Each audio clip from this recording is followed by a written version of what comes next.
Hey guys, and welcome to another Star Wars Destiny video, and today we are all alone, by ourselves, doing a Q&A video.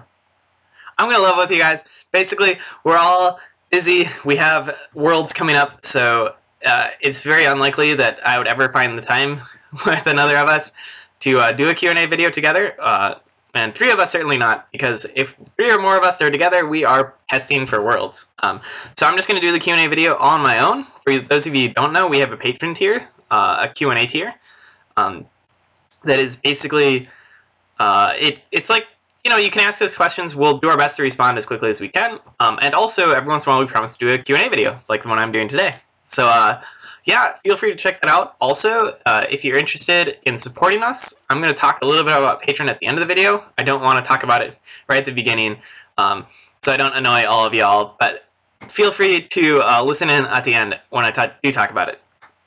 So yeah, we're going to go ahead and just hop into all of these questions. They're all good, so I was like, why not do them all? Hopefully I'll keep you guys entertained. First one, how many games of Destiny do you all play combined per week? I have no idea. Varies from week to week. Yeah, I don't even know how to tell you. I would say that if in a given week when we're in serious testing mode, we probably meet once to twice a week and we test for like 3 to 4 hours. So if you have like 5 to 6 people playing games for 3 to 4 hours, you know, that's how many games we do per week, and then everybody else plays on their own. We go to little local tournaments, so a lot. We'll just say a lot. I don't really know. How do you evaluate a card intentionally open? Well, let's see. You have resource costs, other costs like the fact that it's a card in your hand. If some cards make you discard other cards, remove character dice. So costs to the card, the benefit. And the cost benefit ratio is pretty important, but then beyond cost benefit ratio, there's also game impact. So what I mean by that is that typically you can cost benefit ratio out cards and figure out which ones are worth playing. So 1 resource for 2 damage, either healing, either removing a die, most die deal about 2 damage, so that's pretty fair, is kind of the even point. If a card does that, then it's probably worth considering. If a card doesn't do that, it's not worth considering.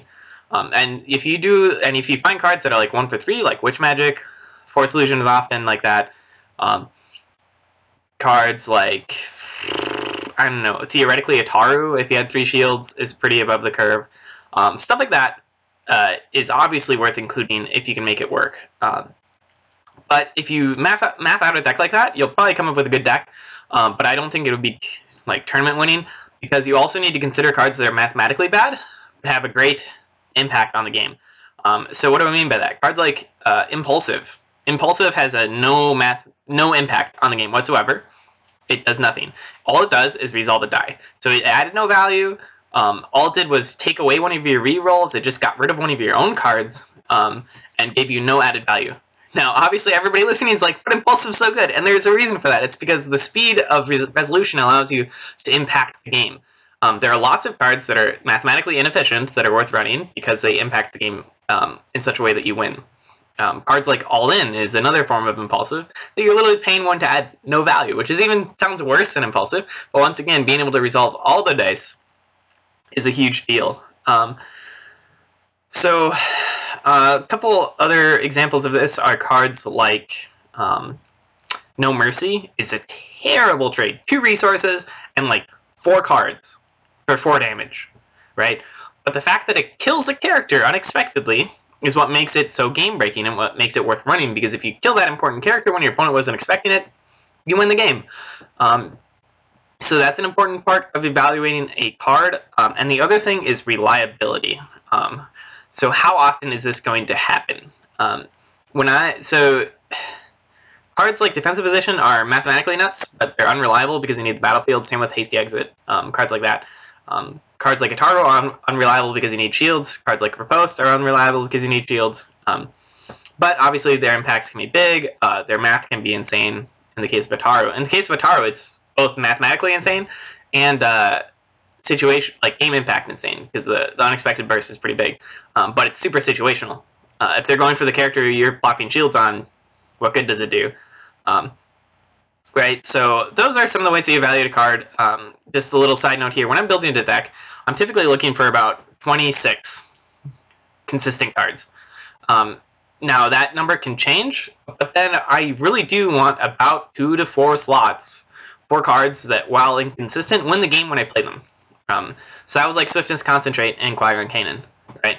Those cards, while not mathematically very good because they added no value, won the game, right? They just straight won the game. If they turned your Ancient and Vibro +2/+3 and then dealt 6 to 7 unblockable with another melee die. I like to have that in decks. Cards like, Tactical Mastery, cards like 3 Steps Ahead, cards like It Will All Be Mine, stuff like that, while inconsistent, is worth running. Now, there are some decks, like aggro decks, that might run more of those cards. Bait and Switch is, once again, mathematically not that great, because a resource is about 2 damage, so using a card to turn a resource to 2 damage is nothing, like a no change in value.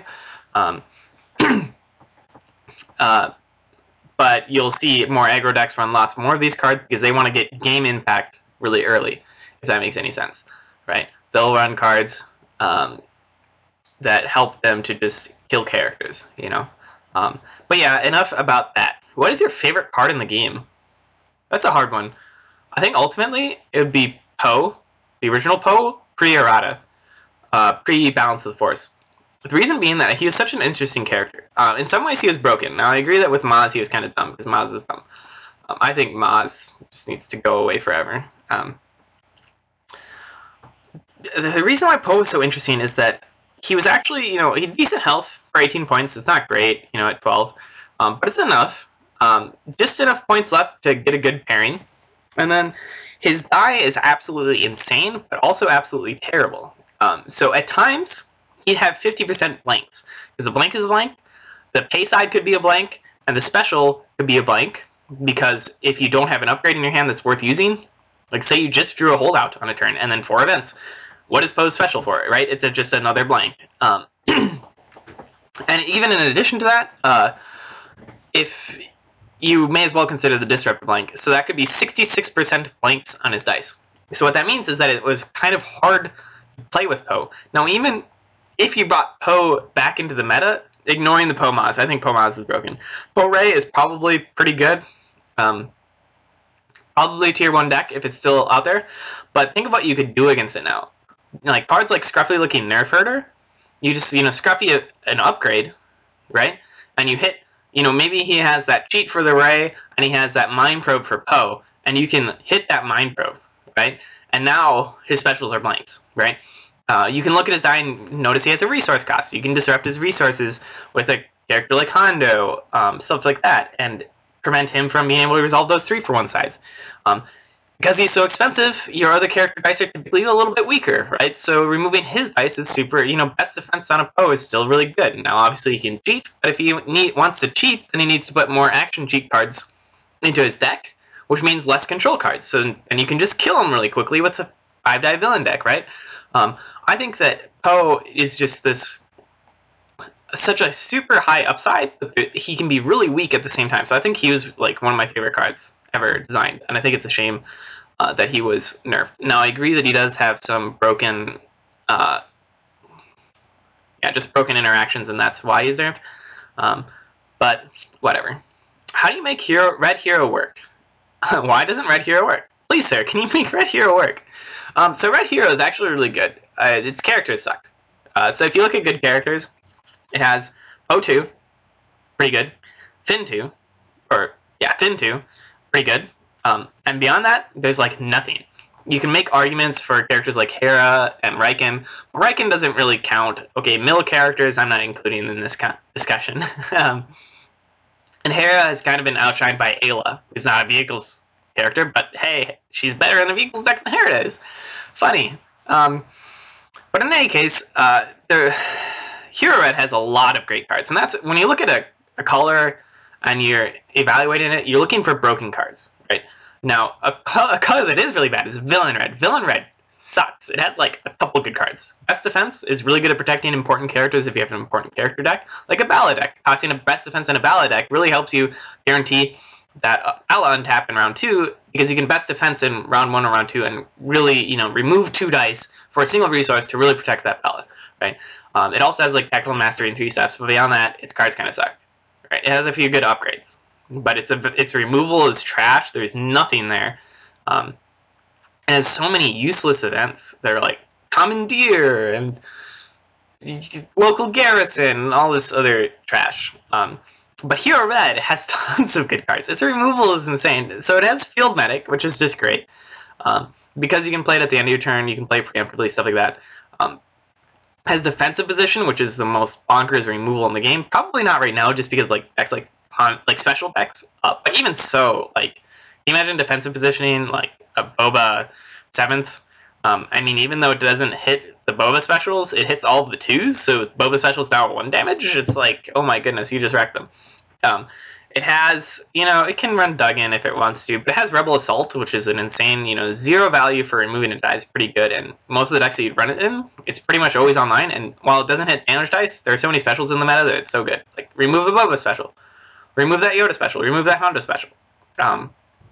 It also has Honor Guard and Honor Guard Recursion, which is the most nuts thing in this game. When you can just, like, it's so oppressive, certain decks just get completely shut down by it. Like Hero Vehicles into Honor Guard Recursion sucks because you have so few like great damage dice. Like every single turn, your Resistance Bomber is nullified for 0 cost on the Honor Guard Recursion player because Vehicles is slow, so they always get the claim off. And as soon as your Resistance Bomber is on damage, it's removed, or your HWK, or you name it. The only die that can almost avoid it is like the Y-Wing, but you can't win a game with just 2 Y-Wings, and you'd have to get lucky enough to draw 2 of them really early. So yeah, Honor Guard Recursion wrecks certain decks. Super good. Planetary Uprising is still one of the dumbest cards ever. If you get 2 on the board, it's an 8 damage execute. You just claim, and then immediately claim. Whoop-de-doo. Suppression Field is actually kind of good with Rose, oddly enough. Oh, Rose, that's another character who's actually pretty decent in right here. Yeah, she's pretty good. But when the number of characters who are decent is like less than, it's like 4 good characters maybe. And it's just also their point costs, and I don't know, their pairings. There's just nothing good right now. You can still run Ray 2, Pro 2. I'm sure that's a decent deck. It's just a little bit outshined by some of their pairings, I think. But I'm sure Daniel Weiser is going to show up at Worlds and win with it, so. Hero Red doesn't work because it doesn't have the right pairings right now. Too many of the characters were printed with It's a Trap in mind, and yeah, now they're bad. Oh, and the reason why you don't see a Finn deck right now is Finn actually sucks into Hero Mill because he has a modifier, an indirect side, which is terrible into shield, because you'll never kill anyone, and a special that moves damage, but you never take damage, so your special is blanked the entire game. So he has 1 good damage side against Hero Mill, and that is why Finn is terrible still, despite being really good. How many control cards are appropriate for a standard aggro build? I don't think that the amount of control really changes that much. You still want about 8 to 12 in every single deck. It varies. Some aggro decks don't rely as much on aggro cards, so they don't need, like, tons of supporting cards like Tactical, Quick Draw, all this stuff to be aggro, and so they can still run 12 control cards. I think the difference is that aggro decks, because their game plan is much more front-loaded, need to run control cards that cost 0. It changes which control cards they can run, because they're not going to resolve as many resource sides, because when they roll that resource, they really want to reroll it into damage, unlike a deck that's maybe a little bit more mid-game oriented. And the aggro decks will always want to drop that 2-cost redeploy, or that 2-cost weapon, whatever it may be, to buff their damage. So I think the difference isn't necessarily in how many, but what types, right? So you'll see Doubts, you'll see Hidden Motives, you'll see Sound the Alarms, just cards that they can play that won't take away the resources from the aggro game plan. Now, there are exceptions to these. I think that in like a Red Hero aggro deck, which doesn't exist, you'd still want defensive position because aggro decks are typically fast, and that's just such a blowout. It could buy you an entire turn. So you can still run a couple of like costly removal. Like I think Boba 7th, which is clearly pretty aggro, runs like He Doesn't Like You, Doubt, Hidden Motive, Sounding Alarm, those type of cards. Still runs Feel Your Anger because of blowout potential is definitely worth it. So yeah, I think the control cards doesn't really change.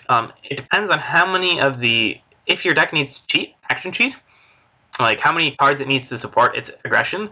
But also, it's more about what type of control cards you run. Explains lines of play to a layperson. So lines of play is about anticipating the future. It's about knowing everything that you could do and knowing the best order in which to do them to allow you to do as much as you want to do. So basically, a way to look at this is if you draw, there are what I call like preemptive removal, and there's like reactive removal. Like preemptive removal is like health gain and damage block. Reactive removal removes dice. So when you start a turn, you might be looking at a low HP Balatique, a low HP Thrawn, a low HP Talzin, something like that, right? And you have a Witch Magic in hand, a Force Illusion in hand, and an Overconfidence in hand. Now that's a pretty good control suite, but your character is really low on damage. Now Lines of Play is estimating how much damage is your opponent going to roll and how quickly, right? So the question is, do I think that if I play Force Illusion now and he rolls out, I will still be able to keep Paolo alive, right? Or I'll just be able to keep Talzin alive. With that Force Illusion, I'm either playing the Overconfidence or playing the Witch Magic as well, right? Or do I anticipate him to play an upgrade this turn, right? You know, maybe it's turn 2 and they dealt 5 damage to Bala on turn 1, so I'm expecting them to at least play an upgrade as their first action, so I have 1 more action's worth of time, right? So the choice there is, do I start playing this preemptive removal so that I can keep him alive this turn? Or do I roll him out and hope to use as much of his dice before he's killed, and then use my control cards to protect my other characters, right? So sometimes this might be more difficult if it's late game and you have 1 character left, and you draw into that Force Illusion Witch Magic control card, right? But your Talzin's only got like a couple HP left, and their character has like 5 HP left, right? The choice between rolling out and hoping that you get enough damage, or playing your preemptive removal and hoping that you can keep her alive this turn, is very difficult, and that's part of why Destiny is hard to play. It's also, you know, if Thrawn's close to death and you have his dice in the pool, you know, what is the best way to make use of his dice, right? Do I have time to activate Talzin and use Thrawn's focuses on Talzin, or do I just, you know, resolve that Thrawn shield now because he's about to die, or do I focus to Thrawn 2 resource, take those 2 resources, let Thrawn die, and then start working with Talzin? Lines of Play is, so in summary, Lines of Play is about anticipating what is going to be done this turn and how quickly, because once you can anticipate that, you can decide how best to play out your turn, right? Are they going to kill Bala, you know, in 2 actions, in 1 action, right? Do they have action cheats in their deck? Because then Bala could be dead in 1 action, so activating him is completely pointless, so then you should play the preemptive removal, because that way when they action cheat, you have a chance of surviving, right? Whereas that activation on Bala and then they action cheat and kill Bala, that activation, that entire action was completely wasted. So yeah, it's about anticipating how much damage, how many actions, therefore I need to do this. Now it's a little bit different again, it's Mill, but I won't get into that. How long do you refine a deck, or how many versions do you go through before you feel like it's done, or as good as it can get? It can never get as good as it can get. Now I think Talzin decks are a little bit closer to that than other decks because they remove like over half the card pool by saying you can't run 0s and 2s. This is a little bit easier, but there's so many cards. But more than that, the meta is always changing, so the deck is always changing, right? In a meta that's heavy in control, you need to be running, you know, action cheat cards. If the meta moves to be more aggro, then maybe some of your action cheats need to change back into control, you know, and then the meta switches to have more, you know, it's like, it always changes. You know, while Hero Mill is in the meta with like stuck and like Yoda Hondo with cards like Hyperspace, cards like Probe are necessary just to hit those events that completely blow out turns. So I think that refining a deck never is done. Now, how many versions? I'd say it takes about a month of gameplay, of consistent gameplay, to get a deck to a like refined state. After that, it still just keeps, I mean, it takes about a month to get to like 90% effective, right? And then the step to go from 90% to 100% effective is never completely finished, but you slowly inch your way towards there. And maybe if the meta stagnates, or, you know, maybe right before the next set releases, everybody's playing the same amount of decks. Like, you know that there's going to be 20% Yoda Hondos, 30% Boba Sisters, and 20% Rey Aylas, and then you can know exactly what cards are best to run. But problem is, it also changes for playstyle of the player, and what they best play with. So yeah, it just takes about a month to get a deck refined, I'd say.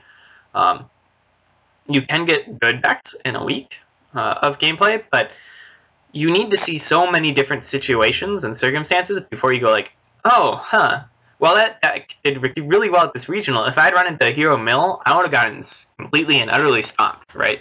You know, those type of things take a while to figure out. Yeah. What do you think is the least useful card in the game? Challenge. Build the deck around making it worthwhile. So the least useful card in the game is kind of a pointless question, and there's so many that could be on the list. I'm probably not going to answer this. I will say that up in the front runners is the card that just, it costs 1 and it rerolls all dice. Just all dice. I think that's probably the least useful card in the game. Probably. I don't know. It's up there. It's pretty pointless. You're spending a resource to do nothing. Unlike cards like Sound the Alarm, where you can target specific damage dice, you know, it just rerolls all of their dice. But you could still think of a situation, you know, they have 1 die in pool and it's on their exact side, and you can play it. I don't know, but instead I'm going to pick a card that's good, but underutilized and maybe hidden. And I think, okay,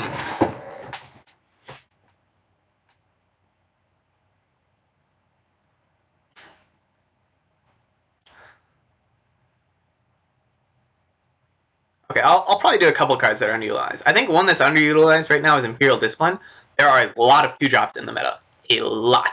Yoda Hondo runs lots of 2-drops. Boba Sister, Rey Ayla, even Obi Maz. All these cards, all these decks run 2-drops. I think a deck that could be utilizing Imperial Inspection would be BroTK, actually. And it kind of fits in line with BroTK's game plan, which is disrupt your opponent, help keep Seventh Sister alive by disrupting your opponent's resources in hand. And if you drop an Imperial Inspection turn 1, and then you have 5 dice they can roll a disrupt, you are popping their first 2-drop, and then any resources they take that turn, you also disrupt, so they get no upgrades turn 1, and that really helps you keep Seventh Sister alive. It's also a card that when you boundless, you can just drop Imperial Inspection, and during your rerolls, you might inspection them, right? So yeah, I'd say Imperial Inspection. Can Imperial Inspection... Oh man, I gotta pull up this card. Let's see, decks. No, decks. Imperial Inspection. Turn an upgrade and play that costs 2. So you could, like, during one of these boundless plays, you could drop it, you know, reroll, and then you could bounce like a Force Illusion. You know, doesn't that sound good? And kill them. Well, I guess it depends on whether they claimed out of foolishness or whether they have resources. Because if you bounce their Force Illusion, they could just play it right then if they are still just passing and passing and passing. But lots of people claim, so then that's like a free little bounce. But yeah, I just think that like dropping that on turn 1 would be so good for the deck. Don't know what it'd go in for, and sorry, honestly sarcastic that I'm suggesting a change to your deck. Another card that's underutilized is... oh goodness, I don't know. Planetary Uprising. I still think that card's nuts. So you need really great removal to survive early game, and you need speed. So I would say something like Yoda Poe. Like Yoda to Poe 2. With the like draw an extra card, so you get an extra control option or an extra card. You run like 4 speeds. You run specials. And because Yoda helps generate resources, you can drop the planetary really easily and really quickly, and you can also play lots of removal. So your removal options are like defensive position, Force Illusion, Caution, Field Medic, Overconfidence. You get the image. It's got a pretty good removal suite and also honor guard recursion. So you run that battlefield so you can claim. You could even claim to pop out that planetary if you only had a single resource, but more likely you're claiming to recur honor guard to keep the decks from killing you. And then you probably play like Pose Blaster, Force Wave, Litho, Lightsaber for redeploy. You get the image. I think that you can build a deck around planetary. Now, obviously, that's not the least useful card in the game, but it is one of the least utilized cards in the game that is useful. So, sorry I didn't answer your question exactly. What is currently a hype up deck that you expect to see at Worlds that you believe isn't as good as people think it is? Please don't kill me. Hero Vehicles. Now, bear with me. It's a great deck. It does lots of good things. I have never once been impressed by it when I've played against it. There are times where it's crushed me, don't get me wrong. But there are also times where I've seen it literally roll out, 4 supports, and because you CQ'd them, it rolled the blank on that, a blank or 2 disrupt on that Y-Wing, it rolled that 2 disrupt on the Resistance Bomber or its 2 blanks, it rolled that 1 range side on the E11 or ETA Interceptor, or whatever it is. It rolled the, 4 for 1 indirect without a resource on that modified HWK. It is just, oh my goodness. The roll reliancy in that deck is huge. Now, obviously, there are cards that help it. R2-D2 helps, C3PO helps. Lots of stuff help. I get it. It can do. I've lost to the deck.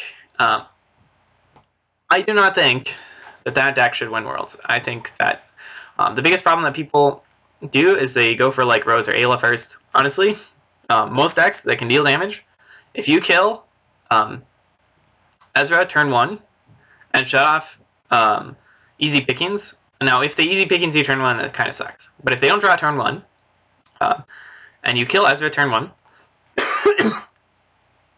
and then you kill off. Not only do you kill off their easy pickings, you turn off their best garbage chute character, and if they garbage shoot turn 2 with Ayla or Rose, it will suck for them, and they won't get their game time going. So they can't garbage shoot turn 2. Because they can't garbage shoot turn 2, you will most likely kill Rose turn 2. Because they don't have good enough removal apart from garbage shoot and easy pickings to keep Rose alive. At least against most aggro decks, in my opinion. When I played Rey Ayla into the deck with an aggressive version, I had like 3 games in a row where it's like turn 1 Ezra kill, turn 2 Rose kill, turn 3 Ayla kill. Now, CQA helps a ton. When you CQA them, their entire turn is done. They're like, well, crap, right? Because they start out by rolling out Rose, they start out by rolling out Ezra. They maybe drop a single support, but there's still, over the course of the turn, they could drop multiple other supports because they have cards like Rally Aid. So they might even play a support early, discard to reroll early. Now they have 2 supports they intend to Rally Aid, and you're just like CQA for 2 cards, and their entire turn is screwed. Now they have options. They have Scruffy looking Nerf Herder. They have Philp. But once again, if you kill Ezra, they don't have Philp. Yeah, Hero Vehicles is the currently hyped up deck that there will be lots of at Worlds that I am not impressed by at all. It is too prone to hand control. Vehicles always has been. Because vehicles are so finicky. And you get them out of the dice, you get them out into the pool so slowly that you don't, like other decks, yes, the 2 discards sucks against other decks, right? 3 discards sucks against other decks. But they can get out like 10 dice into the pool, or like 7 dice into the pool by activating a character, like Boba's sister. And then they so then on their 3rd action, they can be rerolling.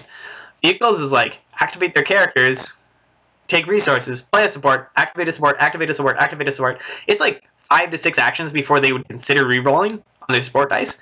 So you have all the time in the world to roll a discard side, to roll melee for CQA, to do all this other stuff that would disrupt their game plan. And that's why I don't like Hero Vehicles. And you all can disagree with me, because I know that people really like the deck. I know the deck is really strong. I just don't like it. I wouldn't play it. Also, Hyperspace Jump really sucks for that deck, and there are lots of Hyperspace Jump decks out there right now. So, yeah. What deck is going to have a show at Worlds and will fall flat on its face? Kind of the same thing. But if I had to guess, I feel like that's the second part to that question. Yeah, I don't know. If you could design a card or introduce a mechanic, what would you design? Design another die symbol. Okay, so if I was going to introduce another mechanic, I think that what the game needs is a little bit more design space. No, don't kill me for this, because I think some people wouldn't like having like new stuff added to the game as much. But I've always thought that an interesting part of the Star Wars like universe was actually that there's lots of talk about diplomacy going on. You know, getting the Senate to help out Naboo. You know, getting people to support the rebellion. You know, Emperor Palpatine influencing the Senate to keep things in order, because it's a massive galaxy. You need all these rulers and stuff. So I always thought they should add a second resource to the game called influence. It could be a die symbol, and it could be a resource that you gain and spend. And then I thought that each player should bring multiple influence cards to the game, like maybe 2 or 3, that are set aside and visible by both players. And they could be supports, they could be events, but you can spend influence points to buy either yours or your opponent's influence cards, to add them to your hand immediately, and then you can start using them. So it could be like so you could have characters like Padme Amidala have multiple influence sides on their dice, that would then give you influence to then add these influential like game altering cards that players brought to the board into your hand. You could either take the ones that you brought because you want to use them for your game plan, or you could take the ones your opponent brought to maybe disrupt their game plan. They could be like a really powerful support. Like you used your galactic influence to get like military support from the Senate, or to get the Jedi to support you, right?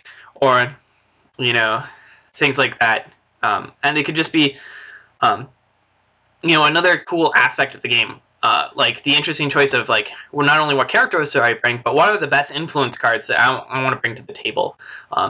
It's kind of one of the cool things that I liked about the game is like the battlefield. So I think adding another aspect like that is what I would want to do. Also, another design a card thing, I've always thought it'd be fun to have a spy card who had the option of giving their die to the opponent to use on their turn, but as a result, you gotta like friends in the low places them or something, or disrupt their resources. So you're giving them a die that they could use to deal damage to you because he's a spy and he's acting like he's on their side. But you also gain like some other effect from it. I thought that would be cool. Who is one player aside from the council that you always enjoy facing, whether or not you win? This one's hard because I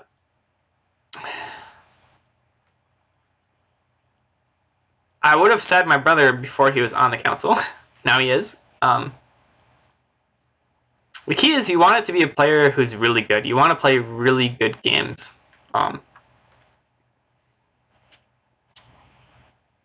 Let's see. And the problem is, a lot of the good players who play at the stores like closest to me ended up on the council. If you know what I mean? Like, there are plenty of other good players. Don't get me wrong. We don't own a monopoly on good Minnesota players. But there's like, for instance, there's another testing group, Power Games testing group, who are all really good players. It includes the World's Champions winner and the regional winner. But I like never play at Tower Games, and I like never play against them. Right? So I think Rami would have to be on the list. He's a really good local player. And also just my wife, actually. I like playing against my wife. Whether or not I win, it's fun. So yeah. That one's hard. But there are lots of good players. There are lots of good... I basically enjoy playing against everyone at Fantasy Flight. I really like our community. Bowie and Michael are always fun to play against. They run like the Twin Suns Cup, which they help host local tournaments, and they do a lot of support for the community, and they're both really solid players, so they're always fun to play against. Yeah, I don't know. What keeps you playing Destiny? Honestly, I'm an interesting person. So I'm an interesting person, guys. No, basically, what keeps me doing things is I like to improve at games. So everything I've ever done game-wise, I've done to the extreme. I have so many hours put into Dota 2, which is a computer game, and I was like a 99th percentile player. As soon as I couldn't put a lot of time into it, I basically stopped. I dropped it. I stopped playing it because I like to play things at as high a level as I can, and what I enjoy is improving at games. So what keeps me playing Destiny is the fact that I am near the top, the fact that I am really good, and the fact that I can continue to improve. I spend my time.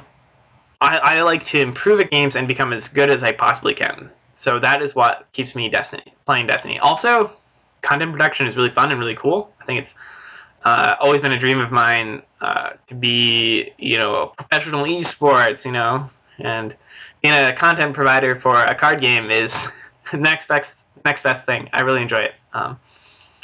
Is there anything about the direction of Destiny that you wish you would change?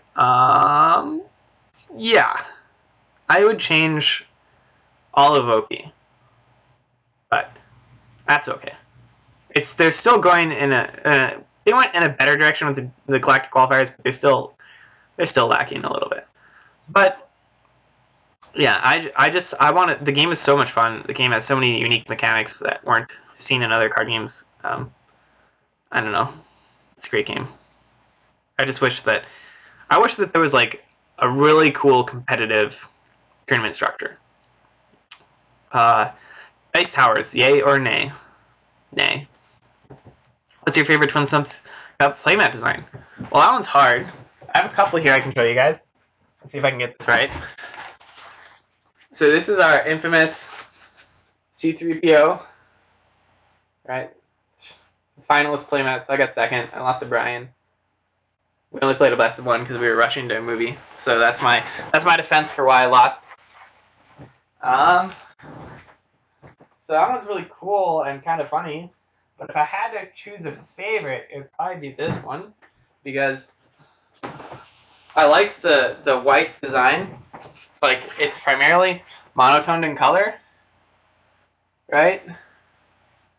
Like, I like all that white space, so it's not distracting, but it looks really cool. It's like Boba Fett, right? So it's really fun just playing on with a Boba Fett spot glass. Let's see, if I just move this back, you can see the whole thing. I'm done. So yeah, Boba Fett spot glass with that is really cool. Yeah, that's my favorite Twin Summit Cup design.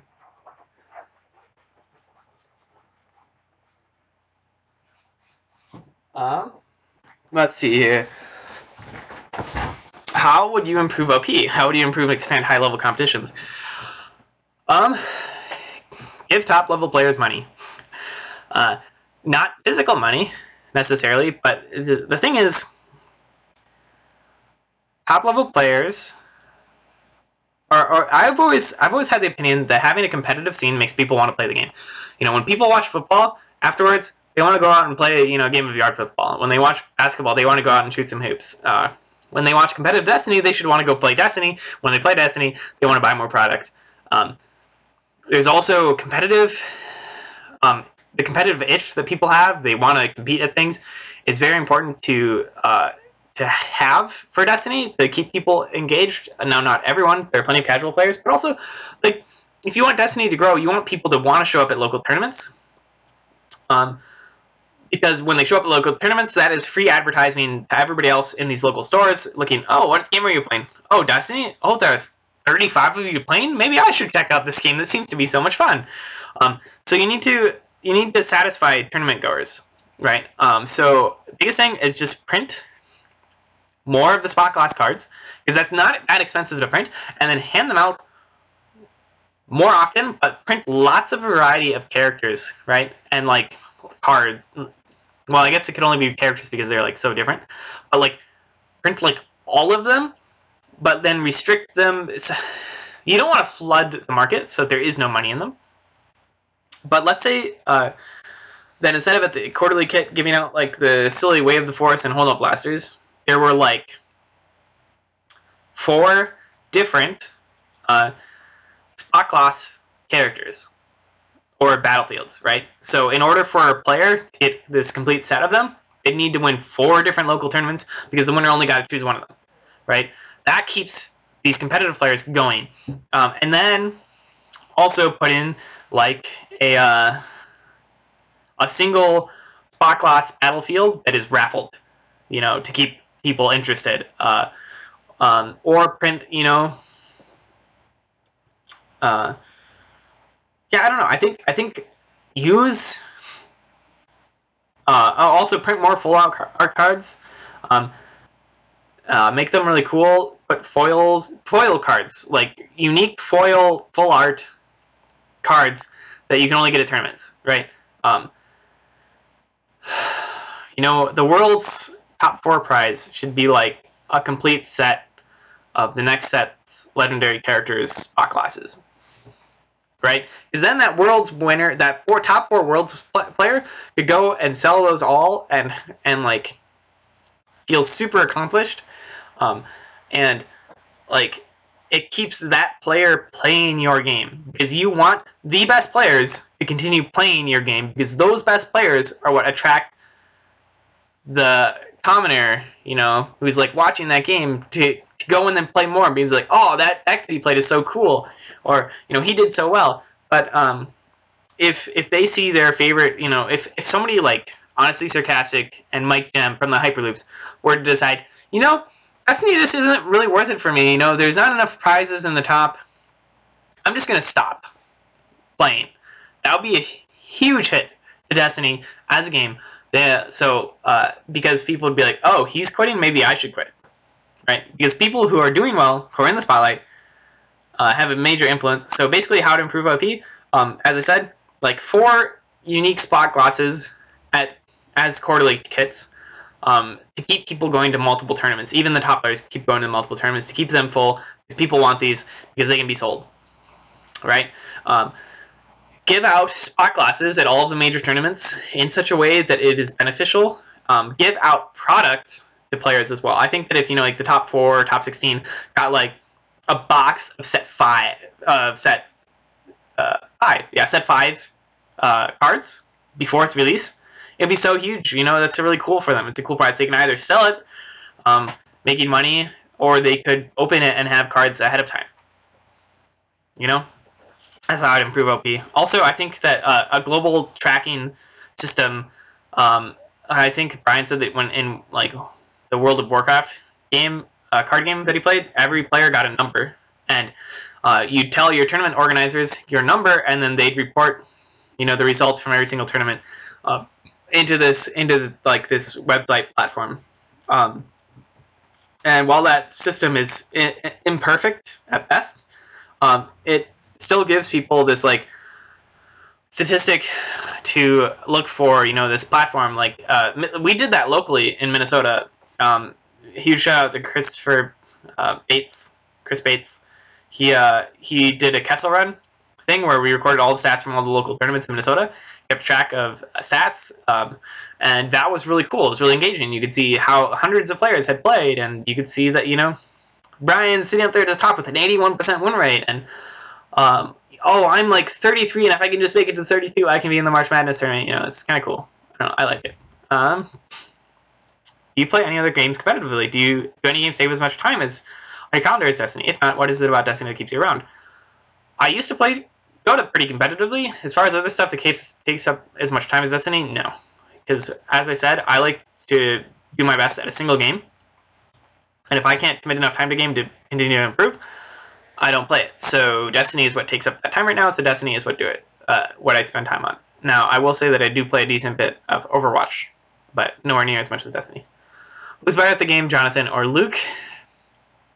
For those who don't know, Luke is more better. Come on, guys. Who got top 16 at Worlds? Who didn't? That's right, this guy. This guy didn't get top 16. Nah, I'm just kidding. We're both pretty good players. We're very different. We're different players. We both have like unique deck building stuff that we do. I'm still more of a combo player, and also like a control my opponent's game plan player. Yeah, I don't know. We're both good. I can't tell you who's better because I'm biased. I'd like to think that I am, but I think that we're both pretty skilled. Yeah, so that's it for the Q&A video. As I said earlier, I will talk a little bit about Patreon, just because I can. So if you're still here, thanks for watching, guys. I hope you found this really long, rambly video to actually be interesting. I don't know if it was. Thank you to our Q&A patrons. I hope that this helped your questions, that I answered them well. But basically, one of the things that that I've always been a believer in is crowdfunding, crowd support for games that they enjoy. The reason for that is that being a person who aspired to esports, I realized how much of it relied on fans. How good the fans are is how big the competitive scene can be. You know, if the fans support it, then the competitive scene is awesome. If the fans don't support it, the competitive scene won't be awesome. So in order for that competitive Destiny to be awesome, which I want it to be awesome, you know, we need to support it. Now, one of the things that's always surprised me is that we actually have 0 patrons in the $1 tier.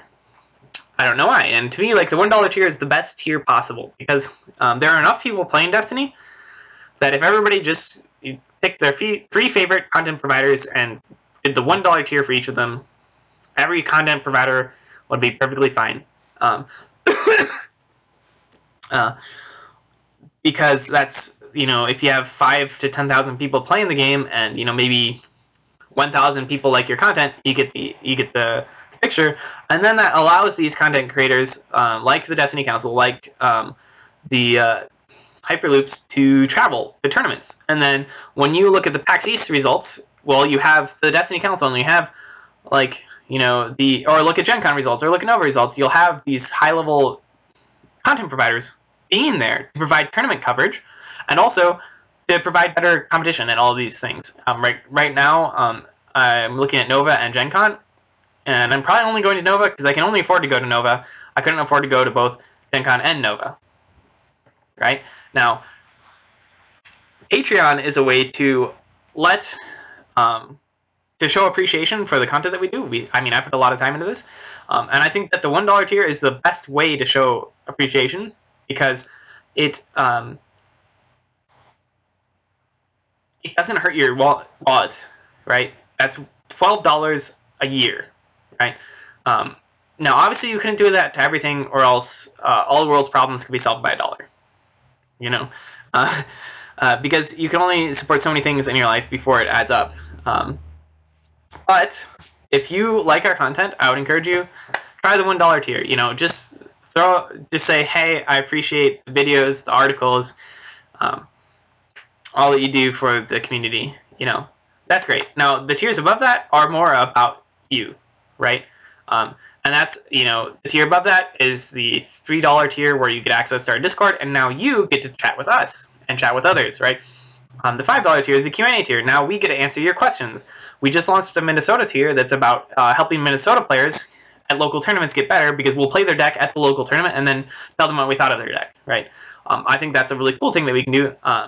And then we also have a training tier, and we're looking to expand our training tiers. And then eventually, once we have lots of training videos, we could open up a video tier just like the Hyperloops have. You know, we're both competitive groups, so we'd probably look pretty similar. But I don't know. So yeah, the $1 tier is, in my opinion, perfect because it doesn't take like almost any money from you, and yet if the 300 people who read our articles supported us, that we write like 4 to 5 to 6 a month or whatever it may be, who like our videos, if they all like supported it, then we'd be able to do things like get better cameras. We have a really cool live streaming setup that Brian just got. It's awesome. He paid for it with his own money. So kudos to him. I mean, I know I got a camera to be able to record live games as well on my own money. And funds are limited, but the more support we have, the more we can do, the better content we can provide. So $1 tier is perfect, in my opinion. And then if you want to get something from us, more than just the content that we already provide, the $1 tier is you support us, you like what we do. The $3, the $5, the $7 tier is what can we do for you specifically, right? So if you have any thoughts on what we could be doing with our Patreon that you would appreciate, asking for people's money is always awkward, but at the same time, we do provide a service. And I would like to think that we provide it at quite a high level. I really like our articles that we've been doing. I like our videos, our gameplay. If you have suggestions for what we can do to improve, let us know. But yeah, thank you for putting up with my Patreon talk. Hope you enjoyed the video. And until next time.